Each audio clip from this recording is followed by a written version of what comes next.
Right now, I am 29 years old, and I noticed that I start to get this reaction from people like, how do you manage all these things? You're so young to have experienced all these things. Like, a lot of reactions like this. And I think those reactions made me realize what I have achieved and what I have overcome. Because for me, it was very easy. And I was thinking, like, everyone is doing this.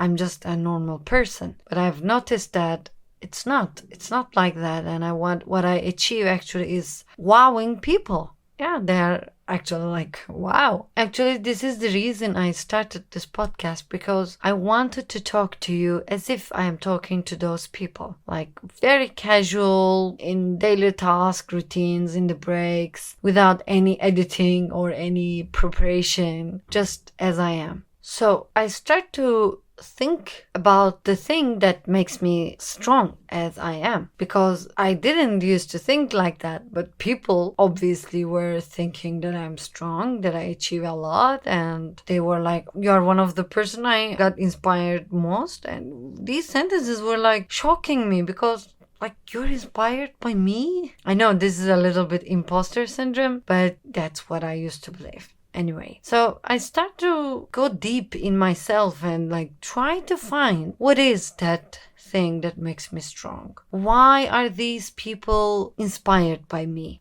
It took some time until I realized because I really wanted to observe one thing that made me so strong so I can share with you. And I noticed that I have a feature that actually is the core of every success, which is I don't complain. Of course, we all complain a little bit in life with small things, maybe, but that's not what I'm actually talking about. I want to tell you a story that deeply affected me when I was in 7th grade. Yeah, I remember like yesterday. I have 2 sisters and 1 brother. One of my sisters is older than me and one of them is younger than me.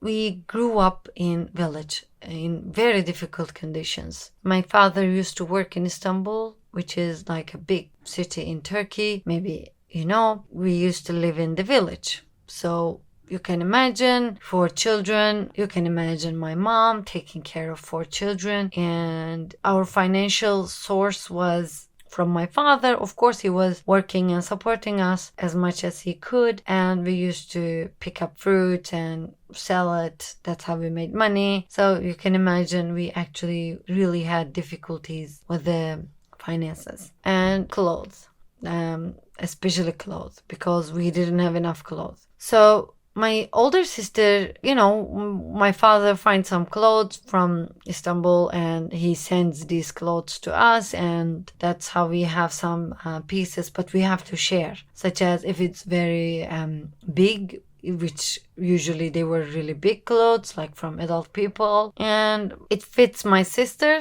the best. And after a while, she grows, okay, it's my time. I take the clothes and I keep wearing. So there was a time my sister was going to high school and she didn't have a coat for winter. And she was going to high school and, it was going to be more survival for her. So I gave my coat to her, which actually in the beginning she used to wear and she gave me. For 1 year I wore it, and then she was going to high school and I had to give it back to her. So as she had the coat, I don't have anything to wear in winter. I had these small like cotton jackets. I used to wear it, 2 of them, like on top of each other. So that's how I went to school in winter. But they were really not like cold. It was really not enough, and my village was really snowy and cold. It looked like you wear 2 sweaters on each other. Can you imagine?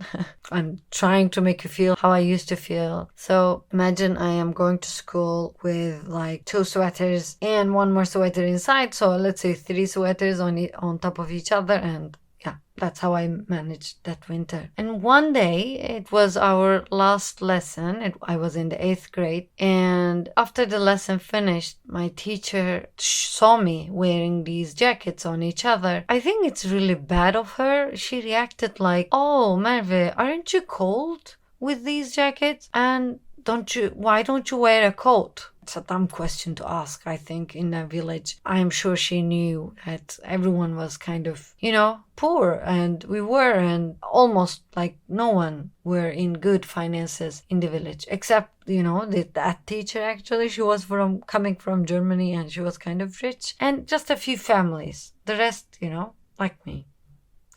Really difficult conditions. Okay, so that moment I remember I wanted to disappear because she said this in front of all my friends, and I felt so ashamed that I didn't have a coat. Telling you this is not really easy, but I'm really sorry. Because of my emotions, sometimes I'm having difficulty to talk, especially talking in English. It's becoming harder for me. I want to go back to my Turkish language, but I can't. Anyway, forgive me for my mistakes. I told her, no, I'm fine. I'm really fine. I'm not cold. Are you cold?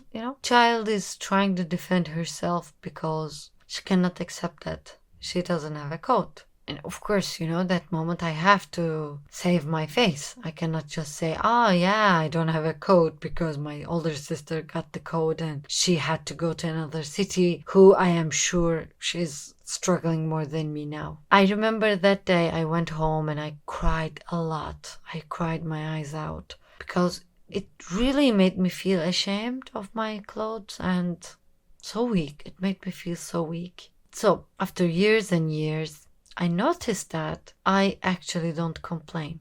For me, I have a belief. If I am complaining about something, I have to change it. Either I don't complain or I change it. So I hear lots of people all over the world, like they complain about their governments. They don't like their governments, they don't like the economy, the way things work. For me, I don't complain about government. I can't. Like, if I am not happy in my country, I'm going to move to another country. I'm going to change my life. I know this sounds radical, but I can't complain because it's my reality, it's my fact. And either I accept that and I focus on the positive and I live happily, or I change my country. And I did this in the past. I changed my country and I lived in another countries for over 5 years. And then it was my decision that I came back to my country, which is currently Turkey. But I know if in the future things annoy me, I will go again. Because for me, it's impossible to live in this country and complain about it. So forget the country topic. I don't want to sound political or something. I am not political and I don't follow news or any political party. It's not about government. It's the fact that I don't complain about the things that I can change. And if I complain, I completely change the fact, the reality. If I have a problem and I'm not happy, I take an action immediately. If there are any things in my life that needs to be changed, I have to change it. I think I got this because in that coat moment, I felt so weak, so miserable, and I couldn't take an action. I couldn't change the reality. So over the years, I wanted to take the control of my life all by myself. I was feeling so grateful when I can afford the clothes I want and the food I want, and I can buy anything because I saw those days. It was not easy, but I overcame. So when I became financially independent, I knew the power in my hands. I had the control, and I felt so grateful for this. All my life, I am still grateful. At that time, I couldn't complain because I couldn't change anything. And I believe now, still, I don't like complaining because I want to control over it. If I complain, where is my self-control? Why am I complaining and just living the same life? For me, this is unacceptable. And I see a lot of people around me. They complain a lot about the weather, about the country, about the money, finances. I understand there are lots of problems. But for example, if I have financial problems, if I believe I don't have enough money, I feel bad, I will work a second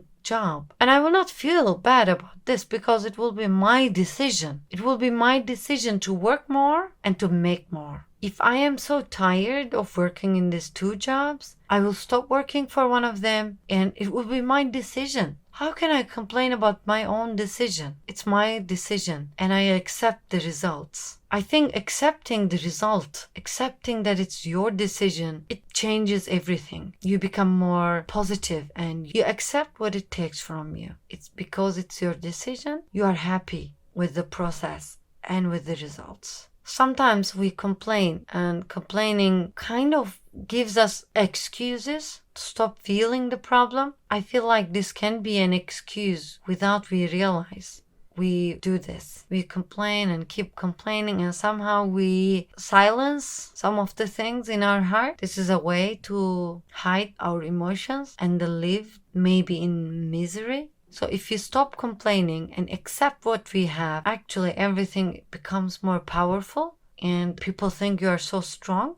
And you realize you are strong actually. And this is the technique. Of course, I'm not saying I never complain. Of course, there are moments I complain and things annoy me, but it's so short. I don't let it affect my weeks and months or years. I know, like, if it's a radical decision, like maybe affecting your marriage or changing your country, I know it's not easy. It's not. But if you stop complaining and focus on the action, trust me, even if it takes 1 year, 2 years, you go and take the action slowly. You walk through it. So my deep feelings and techniques that I found in myself will guide you and make you a better version of yourself. Thank you for listening to me. See you in another episode.